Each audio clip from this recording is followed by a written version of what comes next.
NTPC under graduate level की परीक्षा दे रहे सभी छोटे भाई बहनों को मेरा प्यार भरा नमस्कार।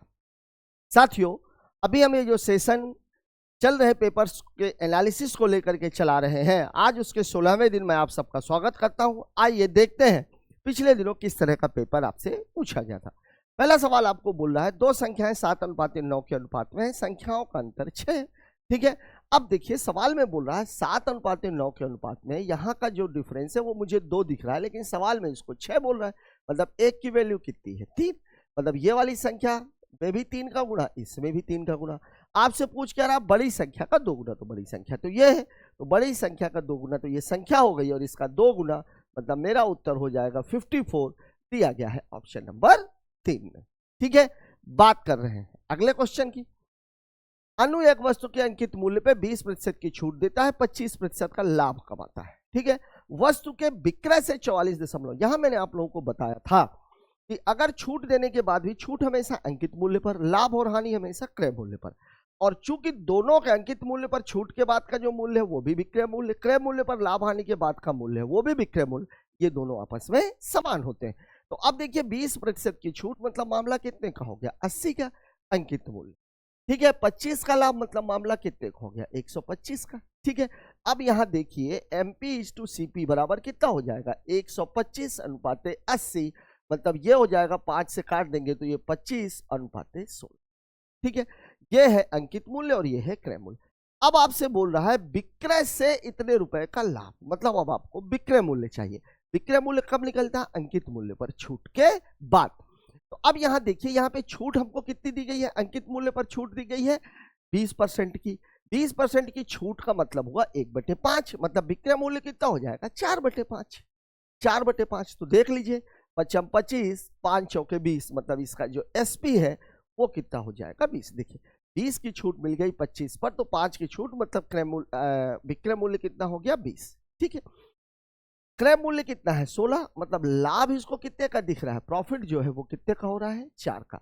सवाल में 4 की वैल्यू कितनी दी गई है? 44.8। मतलब यहां मामला एक बराबर कितना हो जाएगा? 11.80 का। अब आपसे पूछ क्या रहा है? आपसे पूछ रहा है क्रय मूल्य। डायरेक्ट भी कर सकते थे, क्रय मूल्य पूछ रहा है, मतलब 16 है तो 11.8 गुणे 16, अपन चाहते हो तो यहाँ 4 में 4 का ही गुणा कर देते तो उत्तर आ जाता। ठीक है, ये 2 शून्य है, 11.200, तो कितना हो जाएगा? 16 दूनी 32, 16 कम 16 और 3 19, 16 कम 16 और 1 17, मतलब मेरे सवाल का उत्तर है 179.179.20। ठीक है, बात कर लेते हैं अगले सवाल की। यहां ध्यान दीजिएगा, विक्रय मूल्य निकालना था तो विक्रय मूल्य हमेशा अंकित मूल्य पर छूट के बाद मिलता है। ठीक है, यहां पर 25 का लाभ हो रहा था तो इससे भी आप निकाल सकते थे विक्रय मूल्य। 25 का लाभ हो रहा है, 25% का लाभ बराबर कितना हो रहा है? 44.80। 4 की वैल्यू ये है। ठीक है, तो फिर अपन उसको भी यहां से भी आप 25, 16 रुपए की चीज पर 25 का लाभ हुआ, मतलब ये 20 हो गई, तो 20 विक्रय मूल्य हो गया, मतलब लाभ टोटल कितने का है? 4 का। ठीक है, बात कर लेते हैं अगले क्वेश्चन। ये देख लीजिए, संख्या 7579683 PQ 5 और 8 दोनों से विभाज्य। अब देखिए 5 से तो वही संख्या कटेगी जिस संख्या का इकाई अंक 5 और 0 हो। मतलब एक बात तो पक्की है कि Q का मान या तो 5 होगा और या तो 0 होगा। अब एक बात और भी पक्की है, अगर ये 5 हो गया तो 8 से नहीं कटेगा। क्यों? क्योंकि 8 तो एक सम संख्या है, मतलब Q की वैल्यू तो 0 होगी, ये बात फैक्ट है। ठीक है, अब देखिए यहाँ Q की वैल्यू 2 दे रखा है, ये नहीं हो सकता। Q की वैल्यू 3 दे रखा है, ये भी नहीं हो सकता। ठीक है, Q की वैल्यू तो 0 ही होनी है। अब आप देखिए, अब आपका सवाल, अब 8 के लिए मैं क्या चेक करता हूं? लास्ट के 3 डिजिट। तो ये देखिए आप 3P और कितना हो गया? ये 0 हो गया। अब आप देखिए, अगर ये जो सैकड़े का अंक है, अगर ये विषम है तो जो भी लास्ट के 2 डिजिट है वो 4 जोड़ने के बाद 8 से डिवाइड होने चाहिए। अब यहां देखिए, यहां पर एक स्थिति बन रही है 20 की और एक स्थिति बन रही है 30 की। अगर मैं इसमें 4 जोड़ दूं तो ये 24 8 से कट जाएगा, लेकिन अगर मैं इसमें 4 जोड़ूं तो ये हो जाएगा 34 और ये 8 से नहीं कटेगा। मतलब एक बात पक्की हो गई कि P की वैल्यू कितनी हो जाएगी? 0, मतलब P बराबर हो जाएगा 2, Q बराबर हो जाएगा 0, मतलब मेरा उत्तर है ऑप्शन नंबर 2। ठीक है, बात कर लेते हैं अगले क्वेश्चन की। अगला सवाल देखिए क्या कर रहा है, चित्र में ए बी बराबर 9 सेंटीमीटर, बी सी बराबर 7 सेंटीमीटर। ए बी बराबर ये दिया हुआ है 9, बी सी बराबर दिया हुआ है 7, मतलब पूरा हो गया 16। ए ओ, अच्छा ये त्रिज्या है, ए ओ बराबर 13, ये पूरा 13 का है, पूरा 13 का है। तब वृत्त की त्रिज्या का मान ज्ञात कीजिए, ओ वृत्त का केंद्र। देखिए अब सवाल में जो आपको चित्र बना हुआ है, मैं एक काम करता हूँ यही बना देता हूँ। देखिए इसको मैं मिला देता हूँ, इसको मैं मिला देता हूँ, ये आपके वृत्त का केंद्र है, ठीक है। अब इस पॉइंट को अगर मैं मान लीजिए डी रख दूं और इस पॉइंट को अगर मैं ई रख दूं, तो फॉर्मूला होता क्या है? फॉर्मूला होता है ए बी इंटू ए सी प्रतिच्छेदी रेखाओं वाला, वो छेदक रेखाओं वाला, कितना हो जाएगा? ए डी और इंटू डी ई, यही तो होगा। तो अगर मैं इसको x मानूंगा त्रिज्या को, तो ये भी x ही रहेगी। तो ये पूरा का पूरा एडी जो है ये क्या हो जाएगा? 13 माइनस एक्स, ये कहानी बन जाएगी। अब आप देखिए ए बी कितना है? ये है कितना? ए बी है 9, ए सी है 16। एडी कितना है? एडी दिख रहा है 13 minus x, 13 minus x, sorry ये है 13 माइनस एक्स। और डी ई कितना दिख रहा है? एडी और ए ई होगा ना, ये ए ई, ए कितना हो जाएगा? ए कितना हो जाएगा?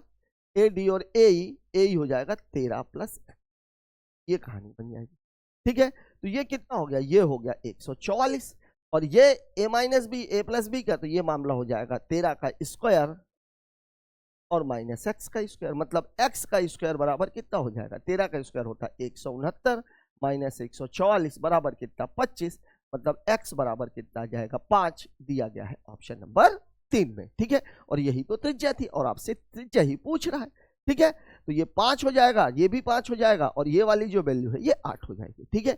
एडी पूछा होता तो 8 हो जाती, ठीक। बात कर लेते हैं अगले क्वेश्चन की, देख लीजिए सवाल में। सवाल आपको बोला 6.25। देखिए एक बात ध्यान रखिएगा, जब कभी भी किसी भी संख्या का, अगर मान लीजिए मैं स्क्वायर रूट निकाल रहा हूं, अगर दो संख्या में दशमलव लगा हुआ है तो उसके स्क्वायर रूट में एक अंक के बाद दशमलव लगे, मतलब दशमलव के बाद एक अंक होगा। अगर क्यूब निकाल रहा हूं तो मुझे 3 का जोड़ा, ठीक है ना।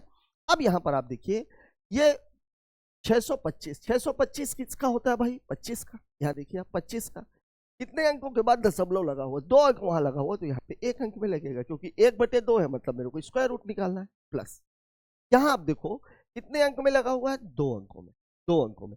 और 144 का स्क्वायर रूट कितना होता है? 12, मतलब यहाँ की कहानी 0.12 है, और प्लस कितना है? 1। अच्छा ये गुण है, ये गुण है, ये 0.12 है। बटे में आप देखो जरा सा, ये 3 है तो 3 का जोड़ा बनाना पड़ेगा, तो ये 27 किसका होता है? 3 का, तो ये 0.3 हो जाएगा। और गुणे 81 की घाते 1/4, तो ये 3 की घाते 4 होता है, मतलब ये कितना हो जाएगा? 3। अब देखिए ऊपर की कहानी, 12 पंचे 60, 12 दूनी 24 और 6 30, 2 अंक इसके, 1 अंक इसके, 3 अंक के बाद मतलब यहाँ लग जाएगा, और प्लस 1।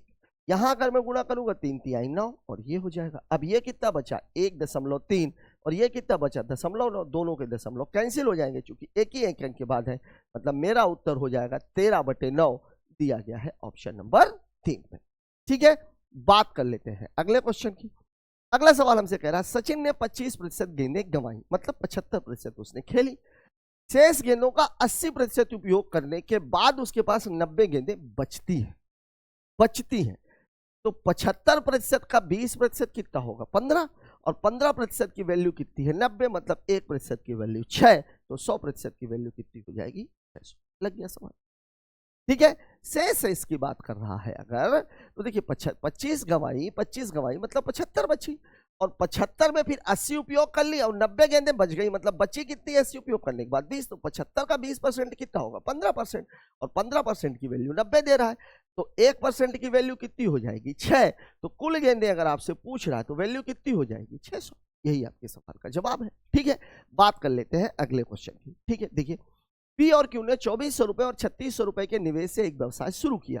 3 वर्षों के अंत में क्यू ने 1800 रुपए निकाल लिए, तो 5 वर्षों के अंत में पी और क्यू के लाभ का अनुपात। देखिए मैं इस सवाल में आप लोगों को क्या बता रहा था, जब कभी भी ऐसा सवाल आता है सबसे पहले आप इसका रेशियो निकाल लीजिए, क्योंकि ये डाटा बहुत बड़ा रहता है। 2 0 ये कैंसिल हो जाएंगे, 12 से कटेंगे तो ये 12 दूनी 24 और 12 तिहाई 36। अब देखिए 5 साल का मामला है, तो यहाँ आप महीने में मत चले जाइएगा कि उसको आप 60 महीने बनाने लग जाओ।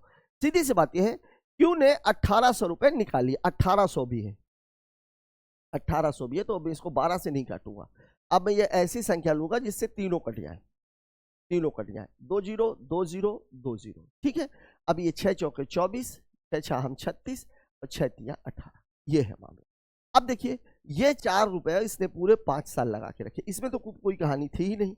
इस वाले एक मामले में इसने 6 रुपए कितने साल तक लगा के रखे, 3 वर्षों के अंत में क्यों नहीं निकाल लिए, 6 रुपए 3 वर्ष तक लगा के रखे, फिर 6 में से 3 निकाल लिए तो 3 बचे और ये 2 साल तक लगे रहे।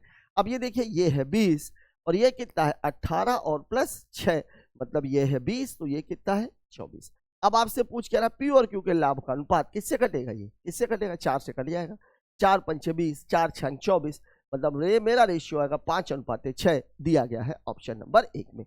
एक बात ध्यान रखनी है, जब कभी भी रुपए पैसे का मामला आता है तो जितने भी रुपए पैसे हैं सबसे पहले आप उनको रेशियो में कन्वर्ट कर लीजिए, सवाल आपका बहुत इजी हो जाएगा। बात कर लेते हैं अगले क्वेश्चन। 2 पाइप एक अकेले टैंक को 20 घंटे और 24 घंटे में भर सकते हैं। निकास पाइप 20 गैलन प्रति घंटे की दर से टैंक को खाली कर सकता है। तीनों पाइप एक साथ मिलकर उसी खाली टैंक को 40 घंटे में, मतलब देखिए ए है, बी है, सी निकास नल है, मैं सी को लास्ट में लिख देता हूं, ए बी सी है और सी एक निकास नल, ये कहानी है, ठीक है। ए कितने घंटों में भर रहा है 20 में, बी कितने में 24 में, तीनों मिलकर कितने में 40, ठीक है, ये टाइम है। 20 24 और 40 का तो यहीं से निकलेगा, तो 20 दूनी 40 है तो इसी में शामिल है। 3 मेरे को और चाहिए, 3 मेरे को 4 6 24 नहीं, 3 4 6 8, 8 से कट जाएगा 120 हो जाएगा ये, तो वर्क बराबर कितना हो गया 120, मतलब इफिशियंसी कितनी हो जाएगी, इफिशियंसी हो जाएगी इसकी 6, इसकी 5 और इसकी 3, ठीक है। तो 6 5 11 बचा, जा रहा था 11 बचा 3, मतलब सी ने निकाल दिया 8, तो 120/8 मतलब ये कितने चलेगा 15 घंटे, ठीक है। 15 घंटे में ये इसको पूरा निकाल देगा।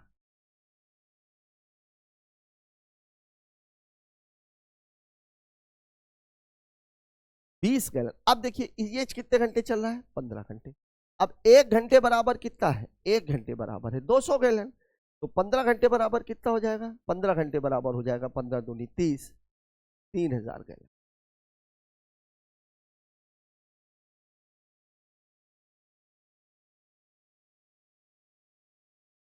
अच्छा 20 गैलन है यार, 20 है, सॉरी 200 नहीं है 20 है, वही तो मैं सोचूं कि मामला गड़बड़ कैसे हो रहा है। कितना हो जाएगा ये, तो गैलन लग गया क्वेश्चन, ठीक है। बात कर लेते हैं अगले क्वेश्चन की। ए और बी एक निश्चित काम को 12 दिनों में कर सकते हैं, बी और सी 15 दिनों में, ए और सी 36 दिनों में, तीनों कर। देखो यहाँ पे जब कभी भी ये डबल वाला मामला आता है, जो भी आपको इफिशियंसी मिलेगी वो 2abc की मिलेगी, और आपसे सवाल में abc पूछा जाता है तो आप उसको आधा कर दीजिए। मतलब ये है कि ab आपको बोल रहा है, ab कितने दिनों में कर रहा है 12 दिनों में, bc कितने दिनों में कर रहा है, bc कर रहा है 15 दिन, AC कितने दिनों में कर रहा है, AC कर रहा है 36 दिनों में, और जो आपको मिलेगा वो 2abc मिलेगा, लेकिन निकालना मेरे को abc है, ठीक है। ये टाइम है 12 15 36 में 12 तो ऑलरेडी शामिल है, ठीक है ना, तो 12 ते आई 36, 5 और चाहिए मतलब 180, ये इसकी इफिशियंसी है। तो इफिशियंसी करेंगे तो ये 15, ये 12, ये 5, ठीक है। तो 15 12 27 और 5 32, और 32 का आधा, 32 का आधा ये कितना हो जाएगा, ठीक है। कितने दिनों में, तीनों मिलकर के, तो अब 180/16, ये तो कहानी आएगी। अब 180/16 दशमलव में डाटा है, तो 16 कम 16 2, 16 कम 16 11 दशमलव कुछ आएगा, अच्छा 11 दशमलव वाले भी 3 है, 4 आ जाएगा, तो 16 दूनी 32 और 16 पंचे 80, ये उत्तर हो जाएगा। ये दिया गया है ऑप्शन नंबर 4 में, ठीक है। सवाल में कुछ है नहीं, वास्तव में ये आपसे पूरा कैलकुलेशन करवाना चाह रहा था। बात करते हैं अगले पे। एक परीक्षा में एक छात्र ने दूसरे के अंक से दूसरे की तुलना में 10 अंक अधिक प्राप्त किए, उसके अंक उनके अंकों के योग का 75% है, ठीक है, उनके द्वारा प्राप्त अंक। देखिए एक बच्चे ने अगर x पाए तो दूसरे बच्चे को x + 10 मिले। अब सवाल आपसे ये कह रहा है कि जो x + 10 है वो इनके योग का कितने परसेंट है, 75%। 75% को आप 3/4 भी कह सकते हैं। इसको अगर मैं इधर ले आऊं तो 4x + 40 बराबर ये 2x हो जाएगा, तो 2 और 3 6x, 6x प्लस, इसको घटाएंगे तो 2x आ जाएगा, और इसको घटाएंगे तो 10 आ जाएगा, मतलब 2 पंचे 10, तो x की वैल्यू कितनी हो जाएगी 5, मतलब इसको 5 नंबर मिले और इसको 15 नंबर मिले। सवाल में आपसे पूछा क्या था, उनके द्वारा प्राप्त अंक 5 और 15 दिया गया है ऑप्शन नंबर 1 में। ठीक है, जैसा जैसा बोला वैसा वैसा कर दीजिए। बात करते हैं अगले क्वेश्चन की। एक वस्तु पर उसके क्रय मूल्य से 27% अधिक अंकित किया, अंकित मूल्य पर x% की छूट दे दी गई, फिर भी 6.68% का लाभ हुआ, तो x का मान। देखिए, क्रय मूल्य को अगर मैंने 100 मान लिया, क्रय मूल्य ये CP है, तो MP कितना हो गया, MP हो गया 127। कुछ छूट दे करके इस सामान को बेच दिया गया 106.68। यही तो कहानी है। तो अब आप देखिए, इसमें छूट टोटल मिले कितने की है, तो 127 में 107 घटेगा तो 20, तो 20.3। यही तो छूट मिली है भाई। इसमें अगर मैं इसको जोड़ूंगा तो 127 आ जाएगा, तो छूट मेरे को ये मिली है। ठीक है, अब छूट जो मिली है वो किस पर मिली है, 127 पे। मतलब मेरी कहानी हो जाएगी 20.32 बटे 127 गुणे परसेंटेज पूछ रहा है ना, परसेंटेज 100 का। ये कैंसिल हो जाएगा, ये 2 जीरो कैंसिल हो गए। अब देखिए 127, 20, 200, 2032 में 127 का भाग देना है, तो एक बार जाएगा 127 ही आएगा। 13 में से 7 चला जाएगा 6, और 9 में से 2 चला जाएगा 7, 762। 6 बार चला जाएगा, 6 सत्ते 42, 6 दूनी 12, 4 16, 6 कम 6 और 1 7। मतलब छूट कितने की दी गई थी, 16% की दिया गया है ऑप्शन नंबर 4 में। बेसिक क्वेश्चन है, थोड़ा सा दिमाग लगाना है। 1.5 वर्षों के लिए 10% प्रतिवर्ष की दर से किसी धनराशि पर साधारण ब्याज, उसी धनराशि पर 1 वर्ष के लिए 12% की साधारण ब्याज से 30 रुपए अधिक है। 15, 12, 3% बराबर 30, 1% बराबर 10, तो 100% बराबर 1000 रुपया। ये उत्तर हो जाएगा। देखिए SI बराबर होता क्या है, SI बराबर होता है R इंटू टी। ठीक है, 1.5 वर्ष मतलब 1.5 गुणे 10 और माइनस 12 गुणे 1। ये सब परसेंटेज में है, ध्यान दीजिएगा, ये सब परसेंटेज, ये सब परसेंटेज। तो यहाँ कितना हो जाएगा, 15 माइनस 12 मतलब कितना, 3%, और 3% की वैल्यू है 30, मतलब 1% की वैल्यू कितनी हो जाएगी 10, तो 100% की वैल्यू कितनी हो जाएगी 1000। कहाँ दिया गया है, ऑप्शन नंबर 1 में। ठीक है, बात कर लेते हैं अगले क्वेश्चन की। ये देखिए, x प्लस 1/x बराबर 10 है, तो x cube plus 1/x cube, सीधा सीधा फॉर्मूले का सवाल है। अगर x प्लस 1/x बराबर a दिया हुआ है, तो x cube plus 1/x cube बराबर होता है a क्यूब। ठीक है, अब देखिए a की वैल्यू 10 दी गई है, तो 10 की घाते 3 और माइनस 3 गुणे 10, मतलब ये हो जाएगा 1000 माइनस 30, मतलब मेरा उत्तर कितना हो जाएगा 970 रुपए। कहाँ दिया हुआ है, ऑप्शन नंबर 1 में। ठीक है, बात कर लेते हैं अगले क्वेश्चन की। ये देखिए, ए 5 दिनों में 1/3 कार्य पूरा करता है, बी 10 दिनों में 40%। 40% की वैल्यू कितनी होती है, 2/5। तो दोनों मिलकर के देखिए, ए 5 दिनों में ए की बात अगर मैं करूं तो वो 1/3 काम कितने दिनों में कर रहा है, 5 दिनों। मतलब पूरा काम कितने दिनों में कर रहेगा, 3 गुणे 5, मतलब कितने दिनों में, 15 दिनों में। ठीक है, बी जो है बी 2/5 काम कितने दिनों में कर रहा है, 10 दिनों में। तो 2 पंचे 10, मतलब एक काम कितने दिन में करेगा, 5 गुणे 5, मतलब कितने दिन में करेगा, 25 दिन। अब आपसे पूछ रहा दोनों मिलकर के, तो ए कर रहा है 15 दिन, बी कर रहा है 25 दिन, तो इसका जो एलसीएम है, मतलब वर्क जो है वो कितना हो जाएगा, 75। ये टाइम है, इफिशियंसी इसकी 5, इसकी 3, तो दोनों मिलकर के करेंगे तो 8, तो 75/8, मतलब कितना हो जाएगा ये, 8 नाम 72, 9 सही 3/8। ये आपके सवाल का जवाब हो जाएगा। कितना हो जाएगा ये, 9 सही 3/8। ठीक है, बात कर लेते हैं अगले क्वेश्चन की। 5 दोस्तों का भार 67, 85, 70, 90 और 103 किलोग्राम है। औसत जाती है, औसत का मतलब क्या होता है, योग बटे संख्या। योग कितना भाई, 7, 5, 12, 12, 3, 15, 1, 6, 7, 7, 8, 15, 15, 7, 22, 9, 31 और 10, 41, 41, और बटे कितना है, 5 लोग है ना, 5 है, 5 8 40, 5 3 15, कितना आ जाएगा, 83। पांचों को जोड़ दीजिए और 5 का भाग दे दीजिए, लग गया आपका सवाल। ठीक है, बात कर लेते हैं अगले क्वेश्चन की। अगला सवाल मेरे से क्या कह रहा है, sine theta plus cosec theta का मान बराबर 1 हो, तो cot square theta minus cos square theta, ये तो हो ही नहीं सकता।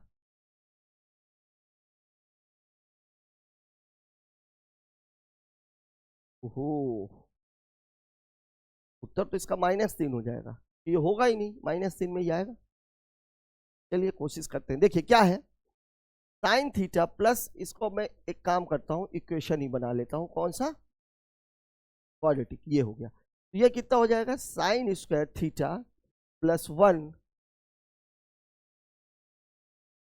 बराबर साइन थीटा। इसको भी इधर ले आएंगे तो sine square theta minus sign theta plus 1 बराबर 0, ये हो जाएगा।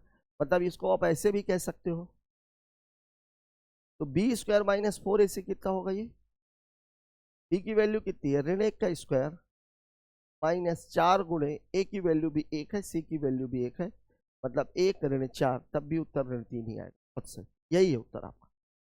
ठीक है, देखिए वास्तविकता में sign theta plus cosec theta का मान एक पॉसिबल ही नहीं है, और पॉसिबल नहीं है मतलब निश्चित तौर पर मान उसका निगेटिव में चला गया, और निगेटिव वैल्यू मेरे को केवल एक ही दी हुई थी। अब पूरे सवाल को लगाने की बजाय सबसे पहले तो आप इसको इक्वेशन में ही बदल करके देख लो, तो बी स्क्वायर माइनस 4ac की वैल्यू कितनी आ रही है, -3, 0 के बजाय, और -3 आ रही है, मतलब इसकी वैल्यू -3 ही होगी। बात करते हैं अगले क्वेश्चन की। किसी गोले की त्रिज्या में 3 सेंटीमीटर की वृद्धि की जाती है, तो उसके पृष्ठीय क्षेत्रफल में, देखिए गोले की त्रिज्या में पृष्ठीय क्षेत्रफल बराबर होता कितना है, 4 पाई r1 स्क्वायर है, मान लीजिए एक की, और दूसरे की हो गई 4 पाई r2 स्क्वायर, वृद्धि हो जाती है।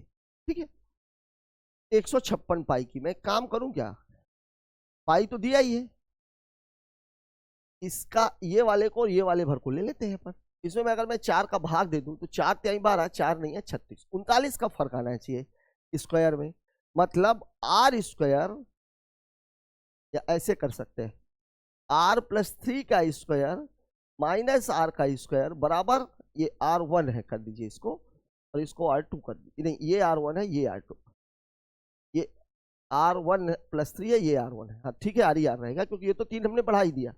ये 39 आना चाहिए। 39 देखो मैं क्यों बोल रहा हूँ, देखो क्या है, पाई तो वहीं का वहीं है, मामला केवल r में चेंज हो रहा है। ठीक है, तो अब अगर मैं इसको हल करूंगा तो कितना आ जाएगा, r square plus 9 plus 2r minus r square बराबर कितना आ जाएगा 39, तो r स्क्वायर से r स्क्वायर तो कैंसिल हो जाएगा, ये 9 आएगा, 3 का स्क्वायर आएगा 9, तो 2r बराबर कितना हो जाएगा 39 माइनस 9, मतलब कितना हो जाएगा ये 30, यही आएगा ना। तो r बराबर कितना होना चाहिए 15, गड़बड़ आ रहा है, 15 3 18, 2 कहाँ आएगा यार, ये 6r आएगा ना, 6r, 6r, तो r बराबर कितना हो जाएगा 5, केवल 5 आएगा, ये होगा उत्तर, ये होगा उत्तर। ठीक है, मतलब ये होता है ना, ये 2 गुणे r गुणे 3 होगा, तो ये 6r हो जाएगा, तो 6r बराबर 30 है, तो r की वैल्यू 5 होगी। देखिए 5 है, फिर 3 बढ़ गई, तो 5 का स्क्वायर और 8 का स्क्वायर, तो ये कितना हो जाएगा 25, और ये कितना हो जाएगा 64, 39 आएगा ना, हाँ आएगा 39, ये बिल्कुल बराबर है। ठीक है, कुछ करने की आवश्यकता थी नहीं सवाल, बस थोड़ा सा दिमाग लगाना था। ये जो 156 पाई है, बेसिक चीज ये है कि यहाँ पर कोई त्रिज्या थी, इसमें मैंने 3 जोड़ दिया तो वो r2 बन गई, मतलब अगर इसको देखा जाए तो ये ऐसा था 4 पाई r+3 का स्क्वायर, ये है कहानी।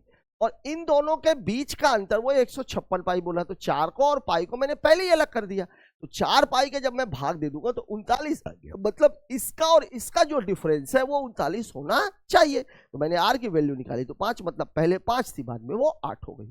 ठीक है, बात करते हैं अगले क्वेश्चन की। देखिए एक नाव की धारा के अनुकूल चाल धारा के विपरीत चाल का 2.5 गुना है, नाव को 15 किलोमीटर धारा के अनुकूल और उतनी ही दूरी धारा के विपरीत चलने में कुल घंटे का समय लगता है, कुल कितना था,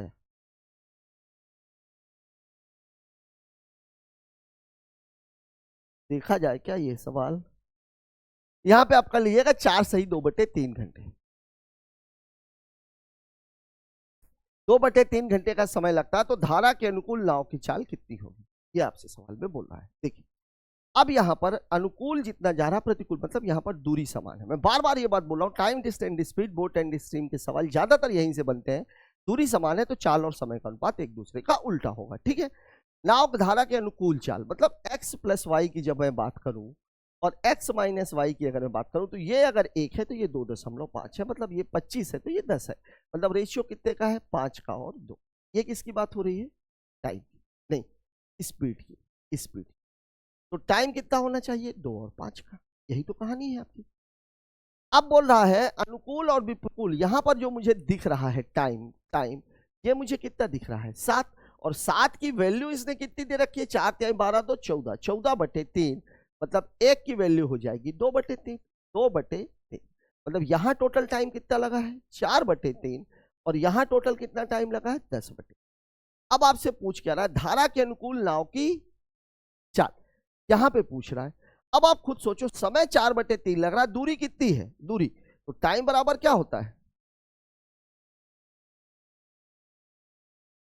स्पीड बराबर, स्पीड पूछ रहा है ना, तो स्पीड बराबर क्या होता है, डिस्टेंस अपॉन टाइम। डिस्टेंस कितनी है 15, टाइम कितना है 4/3 मतलब कितना हो जाएगा ये 45/4, तो ये कितना हो जाएगा 11 सही 1/। लग गया सवाल, ये क्वेश्चन इसमें कुछ ऐसे सवाल में था नहीं। देखिए अब आप ये बोलोगे कि भैया डिस्टेंस डिस्टेंस हमने 10 क्यों नहीं ली, देखिए ये आपने रेशियो निकाला है, जो वास्तविक दूरी है वो अभी भी 15 ही है, मैं अभी रेशियो की बात कर रहा हूं मैं, ठीक है ना, वास्तविक दूरी अभी भी 15 है, तो यहां पर आप स्पीड एंड टाइम का गुणा करके इसको आप 10 मत मान लेना, ठीक है ना। स्पीड आपको निकालनी है, टाइम आपने एग्जैक्ट निकाल लिया, क्योंकि टाइम ही हमें ऐसा था जो हमें एग्जैक्ट दिया हुआ था, तो वही तो एग्जैक्ट निकलेगा, ठीक है ना, चाल तो आपको एग्जैक्ट निकलेगी नहीं, ठीक है। यहां पे हमने केवल टाइम का रेशियो निकाला था। बात करते हैं अगले क्वेश्चन की। इस सवाल को देख लीजिए, सवाल आपको बोल रहा है 21x² प्लस 24k(rx), काफी लंबा सवाल है, पूछ क्या रहा है p/r। चलिए देखते हैं क्या है मामला। देखिए कितना बोल रहा है, ये k है, फिर 21x² plus 24 plus rx plus 14x² minus 9 बराबर 0। वो करने की क्या जरूरत है, ठीक है। इसको अगर मैं वो करूं, ये x है, तो x² और x के फैक्टर अलग बनाने पड़ेंगे, यहां भी है यहां भी है, तो मैं एक काम करता हूं 21k(x²) और प्लस 14x², x² को हम कॉमन ले लेंगे यहां से, प्लस ये कितना है 24k प्लस rx माइनस 9 बराबर 0, ठीक है। यहां से अगर मैं x² को कॉमन लूंगा तो यहां से बचेगा 21k प्लस 14 और प्लस rx, बाकी सबको आप उधर ले जाइए तो 9 माइनस 24 ये हो जाए, ठीक है। तो a1 भी निकल गया, a2 भी निकल गया, b1 भी निकल गया, c1 भी निकल गया। दूसरे वाली कंडीशन में क्या है, डायरेक्ट गुणा करता हूं मैं 7, इसको मैं दूसरे कलर से ले लेता हूं ताकि थोड़ा सा आप लोगों को विजिबिलिटी बनी रहे। 7 मैं डायरेक्ट गुणा कर रहा हूं, 7k(x² प्लस x² में कितना है और 2x² plus 8k plus px minus 3 बराबर 0। x² को अगर मैं यहां से कॉमन निकालूंगा तो यहां से बचेगा 7k प्लस 2 और प्लस px और उधर ले जाऊंगा तो 3 माइनस 8 है। अब देखिए कंडीशन मैंने आप लोगों को पिछले एक सेशन में भी बताई थी कि a1/a2 बराबर b1/b2 बराबर c1/c, ये कंडीशन होनी चाहिए। अब देखिए a1 यहाँ पे कितना है 21x प्लस 14, 21x प्लस 14 बटे यहां पर कितना है 7, 21k होगा यार, k है, यहां पर कितना है 7k प्लस 2, यही तो कहानी है, यही तो कहानी है, ठीक है ना।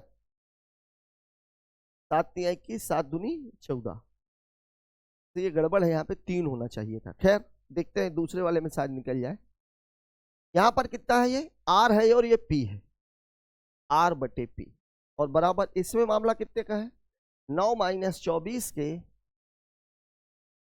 और यहां पर कितना है 3 माइनस 8 के, यहां से निकल सकता है, यहां से निकल सकता है। इस वाले में मामला कुछ गड़बड़ लग रहा, मैं इससे वैल्यू निकालता हूं। देखिए इसमें से अगर मैं 3 को कॉमन ले लूं तो यहां बचेगा 3 माइनस 8 के और यहां भी 3 माइनस 8 के है, तो ये दोनों क्या हो जाएगी कैंसिल, मतलब r/p बराबर कितना आ जाएगा 3/1, या मैं कह सकता हूं कि p/r बराबर कितना हो जाएगा 1/3।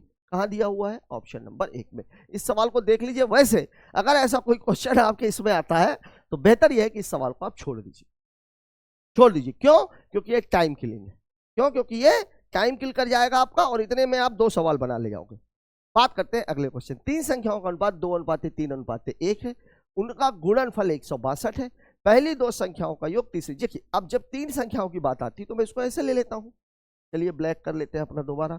तो ये कितना है 2x गुणे 3x गुणे x बराबर कितना दिया हुआ है 162। तो 2 तिहाई 6, तो x क्यूब बराबर 162 बटे 6, तो 6 दूनी 12, 6 सत्ते 42, मतलब x की वैल्यू कितनी हो जाएगी 3, ये निकल गया।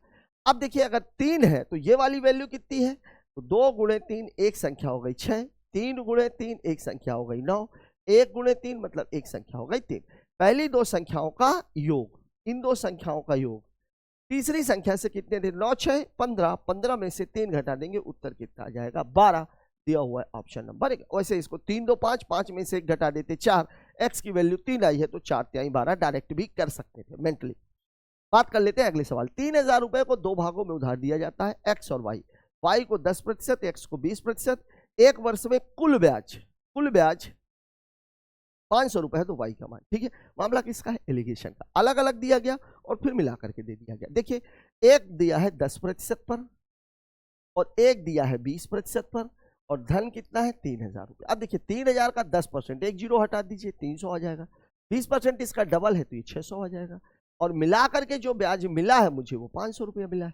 मतलब ये वाला मामला कितने का घटाएंगे तो 100 आएगा, और यहाँ घटाएंगे तो 200 आएगा, मतलब रेशियो हो जाएगा 1:2 का, ठीक है। अब एक वर्ष में तो y का मान, y कौन सा था, y को 10%, ये वाला y है और ये वाला x, यही तो कहानी है। तो कुल ब्याज कितना है तो y का मान,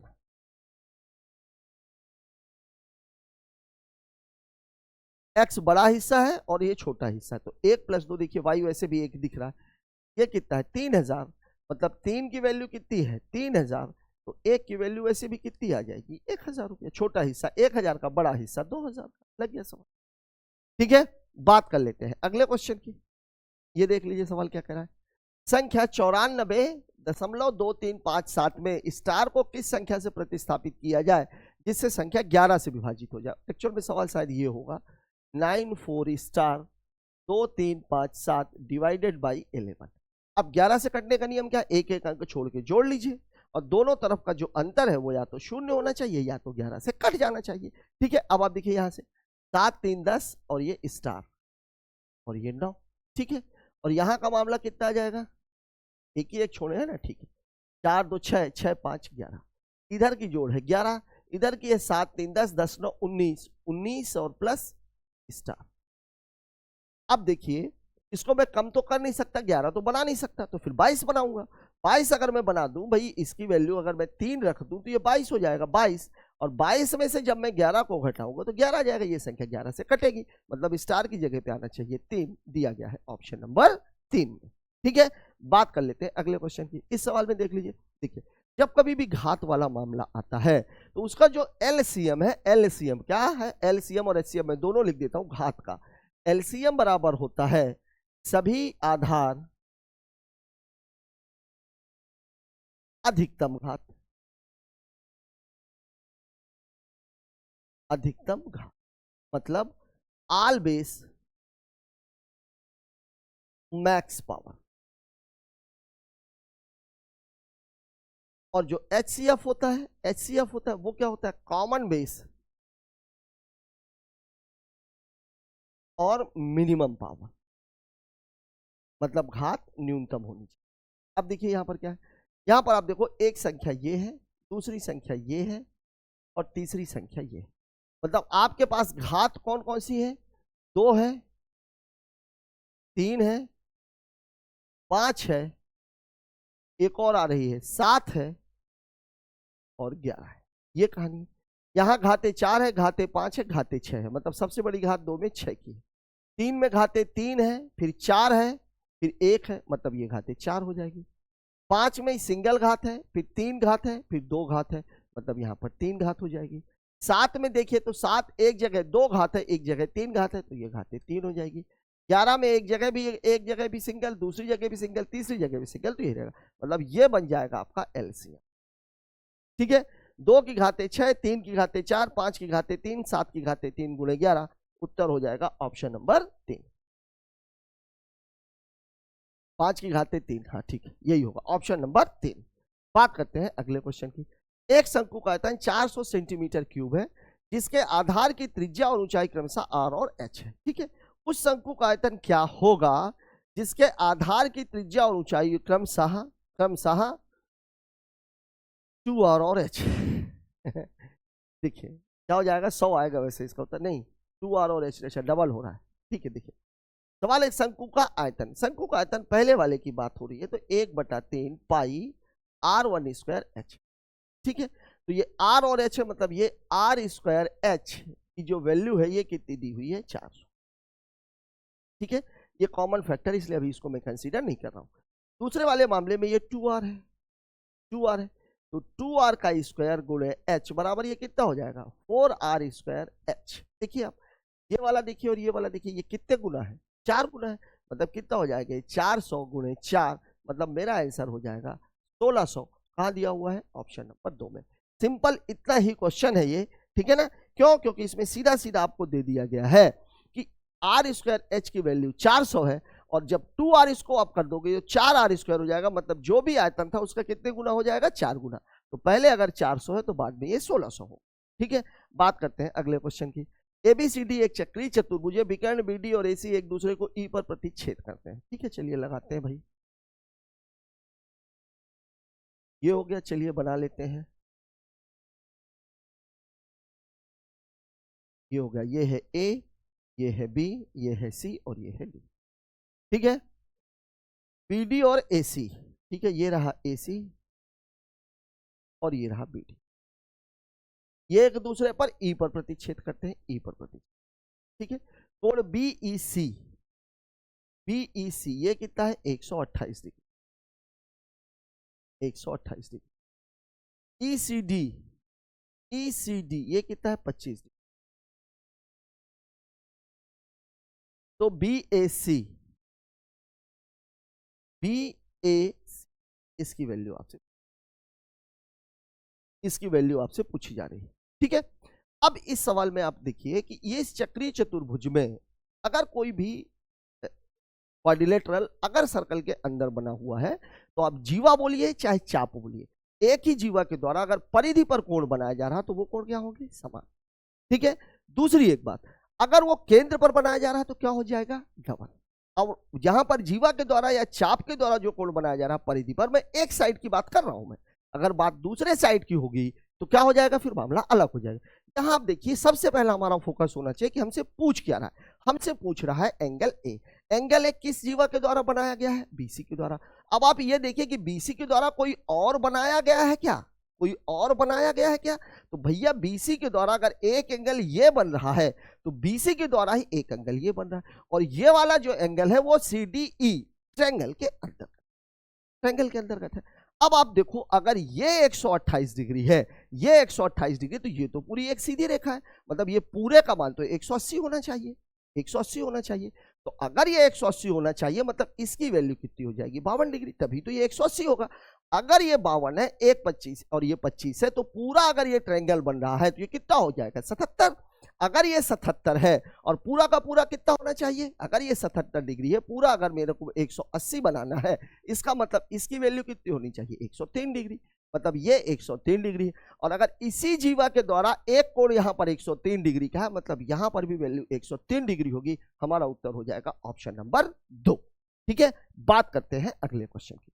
यदि किसी गोले की त्रिज्या में 3 सेंटीमीटर की वृद्धि की जाती है, ये सवाल तो आ चुका है। ठीक है, एक्चुअल में यहाँ पे पाई था, ये रिपीट हो गया है, 5 दोस्तों का भार ये भी आ चुका है। चलिए इसकी बात करते हैं। एक पुलिसकर्मी 12 किलोमीटर प्रति घंटे की चाल से एक चोर का पीछा कर रहा है। चोर 8 किलोमीटर प्रति घंटे की चाल से भाग रहा है। पुलिसकर्मी ने 30 मिनट देरी से पीछा करना प्रारंभ किया, तो पुलिसकर्मी के द्वारा चोर को पकड़ने में लिया गया समय। मैं बार बार आप लोगों को यह बात बता रहा हूं कि टाइम, डिस्टेंस एंड स्पीड के 80% क्वेश्चन केवल एक थीम पर होते हैं, और वो थीम क्या है, या तो दूरी समान होगी या तो चाल और समय समान होगा। ठीक है, चोर वाले ज्यादातर सवाल में यह रहता है कि आपसे यह पूछा जाता है कि एक पुलिस चोर से इतनी दूर खड़ा हुआ है, चोर ने पुलिस को देखा, पुलिस ने चोर को देखा, दोनों ने भागना शुरू किया, तो कितनी देर के बाद वो पकड़ लेगा। तो वहां पर क्या समान होता है, समय। लेकिन यहां पर क्या है, यहां पर सवाल में आपको बोला कि वो 30 मिनट देरी से पीछा करना प्रारंभ किया, मतलब पुलिस और चोर एक ही जगह थे, दोनों भैया नाश्ता कर रहे थे, पता लगा चोर सरक लिया और पुलिस वाले खाते ही रह गए। उनको पता लगा आधे घंटे बाद, तो आधे घंटे बाद पता लगा तो उन्होंने आधे घंटे बाद पीछा करना शुरू किया। मतलब यहां पर क्या होगा, दूरी समान होगी, क्योंकि जब पुलिस चोर को पकड़ लेगा तो चोर को भागने तो देगा नहीं, और पुलिस क्यों भागेगा, तो दूरी समान होगी। दूरी समान है मतलब चाल और समय का अनुपात एक दूसरे का अपोजिट होगा। अब यहां पर आप देखिए, पुलिसकर्मी की चाल है 12, चोर की चाल है 8। ठीक है, ये हो गया पुलिस और ये हो गया थीफ। ठीक है, अब यहां पर देखिए आप स्पीड दी हुई है, ये 12 दी हुई है और ये कितनी दी हुई है 8, मतलब रेशियो कितने का होगा, 3 और 2 का। तो टाइम का रेशियो कितना होना चाहिए, 2 और 3 का। भैया मुझे अंतर दिख रहा है 1 का, लेकिन सवाल में अंतर बोल रहा है 30 मिनट का, मतलब 1 की वैल्यू कितनी है, 1/2 घंटे। घंटे में क्यों लेना, अच्छा मिनट में ही लेते हैं। ठीक है, मिनट, आंसर मिनट में।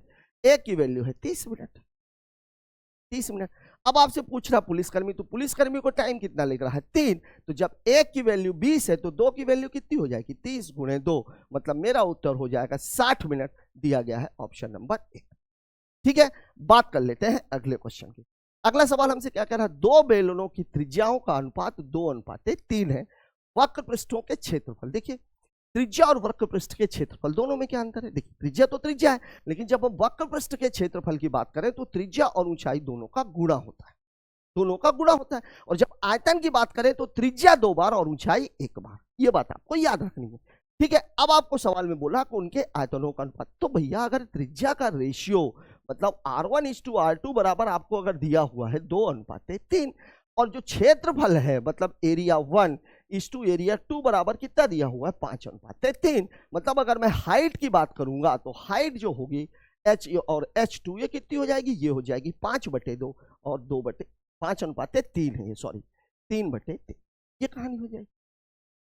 अब आपसे पूछ रहा है उनके आयतनों का अनुपात, तो आयतन का अनुपात करना है तो इस त्रिज्या को, रेडियस को क्या करना पड़ेगा, रेडियस को क्या करना पड़ेगा, स्क्वायर। क्यों, क्योंकि वहां पे r² होता है। तो अब जो आपका रेडियस है इसको आप स्क्वायर कर दीजिए, तो देखिए 2 का स्क्वायर, h कितना है 5/2, और यहाँ कितना है 3 का स्क्वायर, और ये 3 है कम 3 और गुणे कितना आ जाएगा 1, 2 से 2 कैंसिल, 5 दूनी 10 और 3 त्रिकाई 9, मतलब मेरा उत्तर हो जाएगा 10:9, दिया गया है ऑप्शन नंबर 2 में। ठीक है, बात कर लेते हैं अगले क्वेश्चन।